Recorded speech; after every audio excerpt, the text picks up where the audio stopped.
एक वक्त की बात है, एक आदमी था जिसका नाम रोहन था। वो एक तन्हा आदमी था जिसका कोई खानदान नहीं था। इसने अपनी जिंदगी में बहुत से उतार चढ़ाव देखे थे और इसकी नौकरी भी नहीं थी। वो हमेशा उदास रहता था।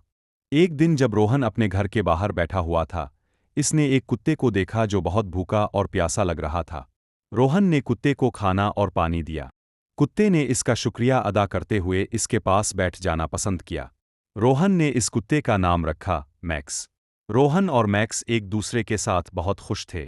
वो इकट्ठे खेलते, बैठते और खाते। रोहन ने मैक्स को अपने घर में जगह दी और मैक्स ने रोहन की जिंदगी में नया मकसद भर दिया। एक दिन जब रोहन बीमार पड़ गया, तो मैक्स ने इसकी पूरी देखभाल की। मैक्स ने रोहन को खाना खिलाया, इसके लिए पानी लाया और इसके करीब बैठकर इसकी हिफाजत की। रोहन ने मैक्स का शुक्रिया अदा करते हुए कहा, मैक्स, तुम मेरे लिए एक सच्चा दोस्त हो। मैक्स ने भी जैसे अलिफ अपनी जुबान से शुक्रिया अदा किया और रोहन के करीब रह गया।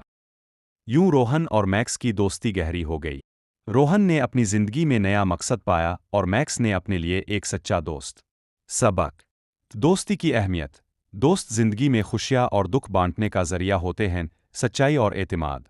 रोहन और मैक्स की दोस्ती सच्चाई और एतिमाद पर मबनी थी, जो हमेशा मजबूत रही। मदद और हिमायत।